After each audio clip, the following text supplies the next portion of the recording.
있었냐면 그 해에 아테네랑 스파르타가 한번 맞붙은 적이 있어요.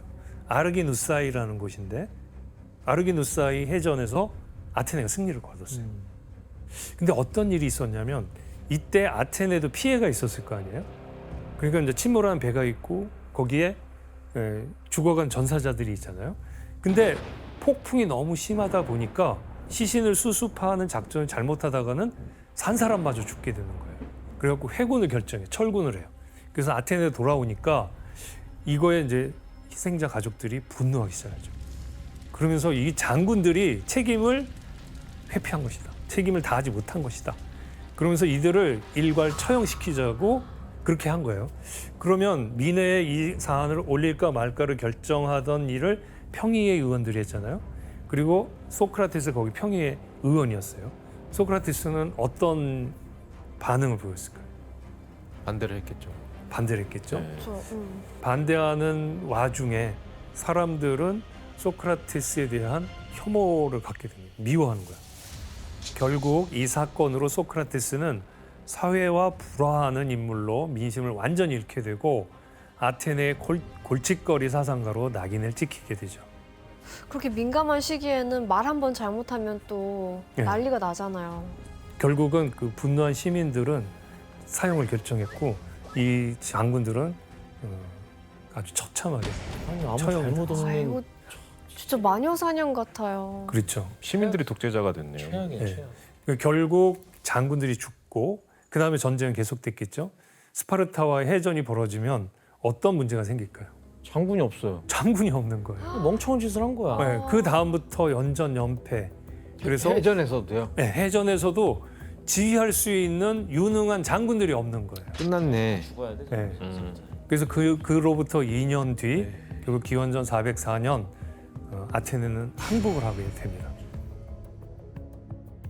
아우, 허무하게 끝났네. 예. 이제 아테네는 전쟁에 패배했죠. 네. 그럼 이제 스파르타는 승전국으로 도시국가 아테네를 이제 지배하게 되죠. 그때 어떤 방법을 취했냐면 스파르타인들을 내세워 가지고 30명의 참주 정치를 열게 됩니다. 그리고 아테네 민주정은 완전히 붕괴가 돼 버립니다.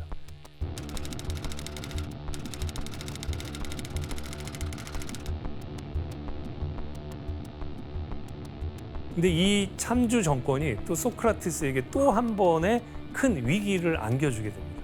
뭐야? 시민들이 그 30인 참주들을 너무나 싫어했어요. 이들이 아주 폭군으로 독재를 막 시행하고 불법적인 행위를 하고. 근데 그 앞잡이가 누구였냐면 그 지도자가 누구였냐면 크리티아스라는 사람이었거든요.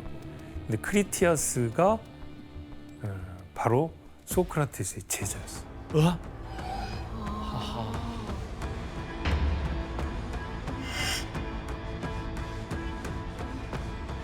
이 크리티아스가 권력을 쥐자마자 굉장히 잔혹하고 무자비한 폭정을 주도했거든요.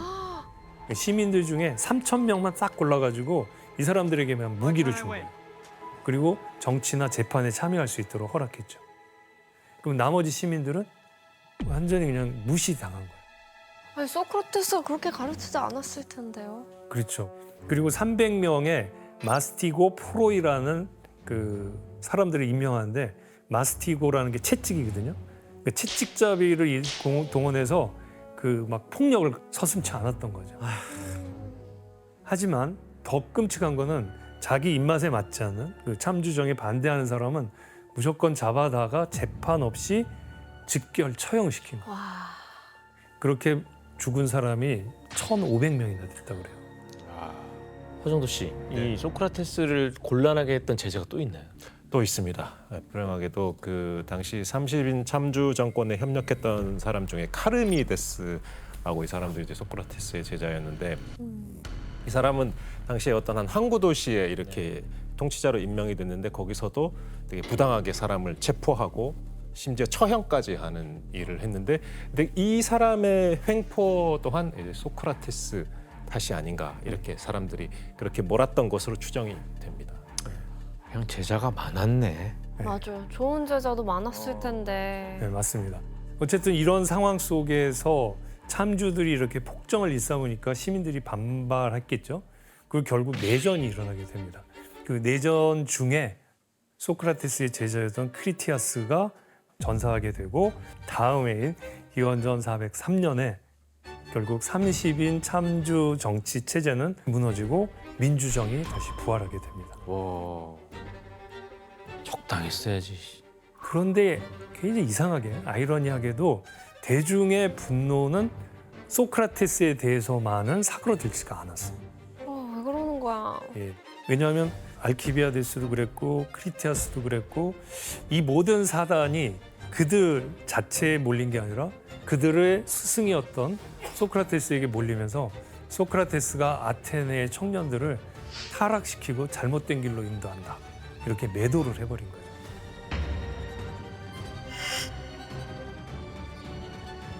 교수님, 그럼 그 소크라테스가 제우스나 포세이돈 같은 아테네가 섬기는 신을 믿지 않았던 거네요. 뭐냐면 시인들이 노래하는 와중에 보면 그 신들의 모습이 그렇게 도덕적이거나 고결하지 않잖아요. 네.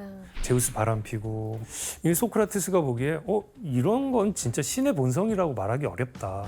그래서 그들의 모습에서 비도덕적인 모습, 질투하고 막 인간하고 똑같은 모습을 막 그 얘기하는 거에 대해서 소크라테스가 그럴 리가 없다. 신이라면 그러면서 신은 인간에게 어떤 도덕적이고 윤리적인 모범이 되어야 되는 거 아닌가. 그리고 절대적인 선의 모습을 가져야 되는 게 아니냐. 이러면서 철학적으로 이제 문제를 제기했던 것인데 이런 얘기들을 듣고 있던 사람들이 소크라테스가 아테네가 믿고 있는 전통적인 신을 부인하고 있다. 이렇게 얘기를 하면서 공격을 했던 거죠. 이렇게 되니까 정말 소크라테스는 정치적으로도 그렇고 교육적으로도 그렇고 종교적으로도 위험한 인물이다. 이렇게 여겨지게 된 거예요. 그리고 또 그가 신성모독을 했다는 의심을 키운 결정적인 이유가 또 있었어요. 제사를 안 지내나? 예, 고발하는 사람들이 뭐라 그러냐면 소크라테스 전통적인 신을 안 믿고 이상한 신을 끌어들이는 것 같다. 그러면서 신령한 존재를 믿는다고 고발한 거예요. 그리고 실제로 소크라테스가 그런 얘기를 실제로 하거든요. 나는 가만히 있으면 마음속에서 신령한 목소리가 들려. 뭐 이렇게 얘기를 한다는 거예요. 목소리가 들린다고? 환청이 들린다는 거지? 그거를 상상해서 그린 후대 그림이 있는데 한번 보실래요? 예. 지금 보면 소크라테스 뒤에서 누가 이렇게 얘기를 하고 있죠. 가브리엘. 천사인데? 예. 우리 이제 천사의 모습인데 그때 당시 그리스 사람들은 저걸 다이몬이라고 불렀어요. 데몬? 네, 맞습니다. 데몬의 악마. 어원이 되는 말이죠.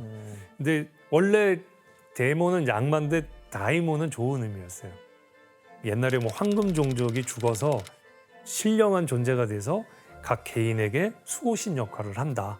신과 인간 사이에 있는 어떤 신령한 존재로 생각을 했던 거죠. 근데 소크라테스는 다이몬이라는 표현을 안 쓰고 내 마음속에 있는 어떤 다이몬 같은 것. 그래서 그걸 다이모니온이라는 표현을 쓴 거예요. 소크라테스는 다이모니온에게 뭐 어떤 음성을 들었다는 거예요? 예, 갑자기 뭐 이를테면 길을 가다가 갑자기 멈춰요. 그리고 뭐 체육관에 가려고 그러다가 갑자기 멈춰요. 또 대화를 하고 있는데 갑자기 멈춰요. 그러니까 옆에 사람들은 저 이상하다, 뭔가 이상하다 이러는데 소크라테스가 왜 그랬냐면 그 행위를 하지 말라는 다이몬의 목소리가 있었기 때문이라고 그러는 거예요. 근데 그 소크라테스를 공격하는 사람들은 그걸 가져다가 뭐로 썼냐면 제가 이상한 신을 끌어들이는 거야. 그러니까 불경스럽고 이단적이다. 이런 것 때문에 이제 이단으로 몰리게 되고 반대자들은 이제 이단으로 계속 모으는 거예요. 그럴 수 있겠네요. 그러면서 이제 소크라테스를 향한 이런 식의 아테네인들의 의심과 분노 이런 게 커지자 점점 안 그랬던 사람들도 진짜 소크라테스 위험한 거 아니야? 제거해야 되겠다. 그러면서 위험한 인물로 낙인 찍게 되죠. 그 결과 기원전 399년 소크라테스가 70살이 됐을 때 3명의 시민에 의해서 고발을 당하게 됩니다. 고발장의 내용은 어떤 것인지 허정도 씨가 한번 읽어주시겠습니까? 네. 고발장. 소크라테스는 젊은이들을 망치고 국가가 믿는 신들을 믿지 않고 다른 새로운 신령스러운 것들을 믿음으로써 불의를 저지르고 있다. 예. 어떤 죄목이라고 정리할 수 있을까요? 약간 선동죄 이런 그러네. 선동죄가 선동. 있을 테고 그 두 가지로 요약하면은 종교적 불경죄 그리고 청년들을 타락시킨다는 사회의 문란, 질서문란죄, 풍기문란죄 이런 거라고 할 수 있습니다. 결국 소크라테스는 그 고발장에 의해서 법정에 서게 되고 재판을 받게 됩니다. 당시에 아테네의 재판 구조는 뭐였냐면 2번 열려요. 한 번은 이 사람이 유죄냐 무죄냐를 결정하는 재판을 해요. 그래서 무죄면 재판이 끝나죠. 유죄면 형량을 결정하는 재판을 다시 열어요. 그리고 지금처럼 판사가 뭐 이렇게 소수가 아니에요. 그 시민들로 구성된 일종의 배심원을 구성하게 되는데 소크라테스의 재판에는 501명의 배심원이 참여했다는 기록이 있습니다. 그러니까 보통 500명이라고도 얘기하는데 501명이어야 이제 동수를 막을 수 있겠죠. 여러분 한 사람 한 사람을 붙잡고서 미덕에 관심을 가지라고 마치 친아버지나 친형처럼 설득하는 일에 매달려 왔는데 이것은 인간이 할 수 있는 일이 아닙니다. 하지만 나는 지금까지 그런 일을 하고서 이득을 얻거나 보수를 받은 적이 없습니다. 지금 얘기는 소크라테스가 무슨 말을 하는 거죠? 그 이런 거 아니에요? 내가 너네들 그렇게 설득했는데 이게 사람 할 짓이 아니더라. 뭐 이런 거 아닌가요? 그러니까 나는 청년들을 타락시킨 게 아니라 미덕을 가르쳤고 좋은 길로 인도하려고 그랬다. 그리고 내가 이런 일을 해서 돈 벌자고 한 거 아니야. 나 돈 받은 일도 없어.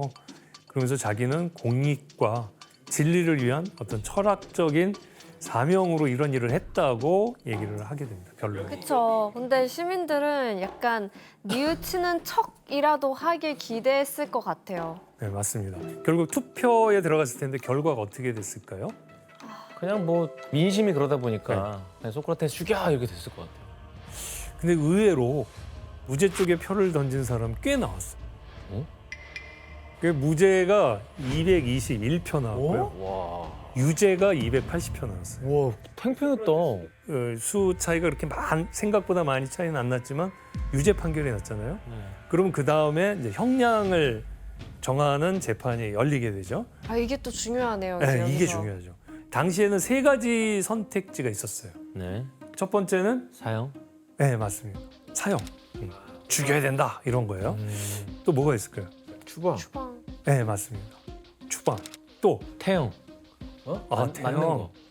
근데 당시에는 태형이 없었어요. 근데 맞다가 죽을 것 같긴 하다. 또 하나는 벌금형이었어요. 아, 벌금형 하겠네. 네. 나 벌금 낼게 이런. 여러분 같으면 어떤 거 하시겠어요? 저는 벌금. 내라고. 그쵸. 벌금으로 할 수 있으면. 근데 소크라테스는 놀랍게도 이 3가지가 아닌 다른 거를 제시했어요. 뭐였냐면 국가의 위상을 드높였다고 하는 사람들에게 제공하는 일종의 연금 같은 게 있었는데 그게 뭐냐면 프리타네이온이라고 하는 장소가 있었어요. 근데 거기는 영빈관 같은 곳이었거든요. 외국의 손님들을 맞이하거나. 근데 거기에서 유공자들에게 식사를 대접했어요. 그 공짜로. 그러니까 소크라테스도 그런 거예요. 프리타네이온에서 내가 평생 식사를 할 수 있는 그런 권한을 달라. 이런 거죠. 소크라테스 발언이 반성의 기미가 보이는 게 아니라 막 이거 오히려 반항하는 것처럼 비춰질 수도 있어요. 그렇죠. 이거 바로 그냥 사형당하는 거 아닌가요? 네, 맞습니다. 배심원들은 소크라테스의 태도, 그 밥을 달라고 하는 그런 태도에 정말 분노했고 이제 투표가 이루어졌죠. 결과가 어떻게 됐을까요? 아, 이게 말을 좀 안 이쁘게 해서 네. 300표 넘게 나왔을 것 같아요. 이번에. 맞습니다. 사형이 360표. 그럴 것 같아. 그리고 그래도 벌금형을 지지했던 사람은 141표가 있었어요. 근데 아까 무죄라고 했던 사람 중에 80명이 사형 쪽으로 넘어온 거예요. 네. 무죄로 풀어줘라 했던 사람이 보고서 아니 저게 뭐야? 그러면서 죽여! 이렇게 된 거죠. 그래서 이제 결국은 사형 집행을 하게 되죠. 하지만 소크라테스에겐 뜻밖의 일이 벌어지게 되죠. 뭐야? 바로 그의 사형 집행이 무려 30일 동안이나 유예된 겁니다. 그 이유가 뭐였냐면 당시 아테네에는 매년 열리는 중요한 종교 의식이 있었거든요. 그 기간 동안은 이 불경스러운 어떤 일이 일어나면 안 된다. 그래서 사형 집행을 유보를 했다는 거예요. 그러니까 옥살이 형까지 받게 됐네. 옥살이 형도 받고 사형도 받고.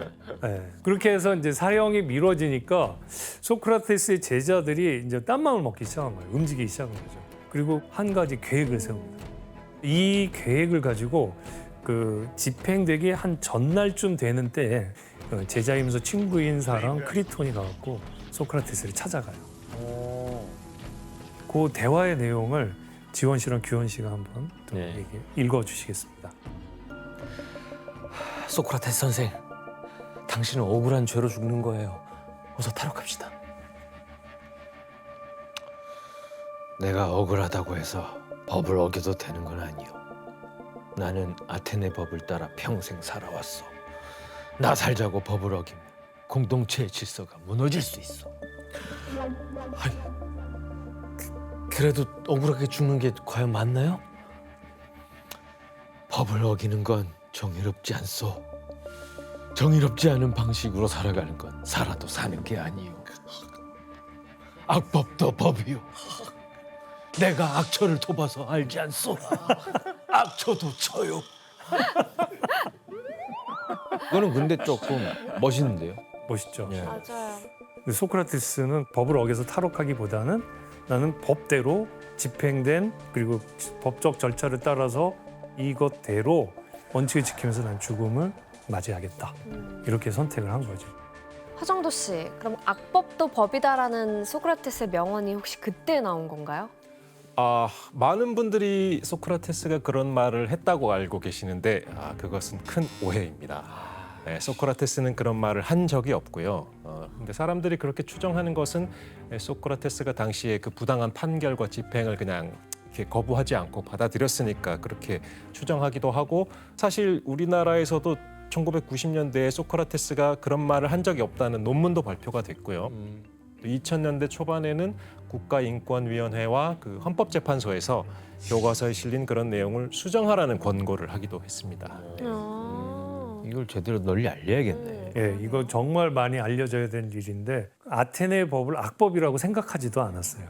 그냥 법이니까 난 지킨다라는 거였지 악법임에도 불구하고 지키겠다는 그런 얘기는 안 했습니다. 그러니까 악법이 법이면 안 되죠. 그냥 악법인 거죠.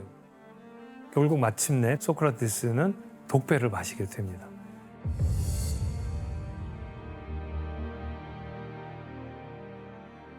소크라테스가 누군지 아시겠죠? 침대에 앉아 있는 손가락질 하시는. 네, 맞습니다. 그리고 여러분들 보시기에 오른쪽에 제자들의 모습은 어떤가요? 막 비통해해요. 네, 슬프고 받아들일 수 없다.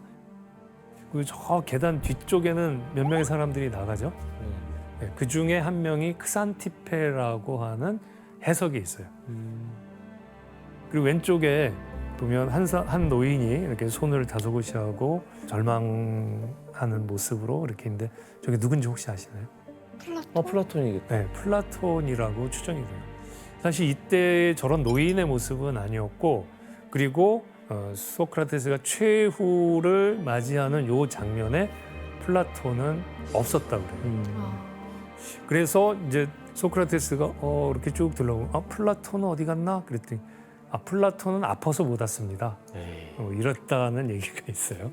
근데 화가는 그 플라톤이 여기 없는 건 말이 안 된다고 생각을 해서 상징적으로 이렇게 집어 넣은 것 같아요. 그리고 소크라테스는 그 독당근을 독배로 마신 후에 마비 증세가 막 일어나고 몸이 서서히 굳어가며 느끼면서 좀 좋아. 70살의 나이에 숨을 거두게 됩니다. 소크라테스는 나의 철학은 죽음을 연습하는 거였고 죽음은 철학의 완성이라고 할 수 있다. 그러니 슬퍼하지 마라. 이러면서 의연한 자세로 그리고 부정의를 절대 저지르지 않는 그런 모습으로 숨을 거두게 됩니다. 와, 진짜 단 한 번도 신념을 저버린 적이 없는 네. 사람이네요. 결국 제자들 둘 때문에 그러니까 그 마녀 사냥돼서. 사실 제자들이 몇백 명 될 텐데. 오늘 강의 들어보시고서 소크라테스의 삶 그리고 그의 얽혔던 많은 오해들, 이 사람이 얼마나 치열하게 이 삶을 살면서 어떤 고민을 하면서 그걸 이겨내려고 했는지 이런 생각을 해보면 좋겠습니다.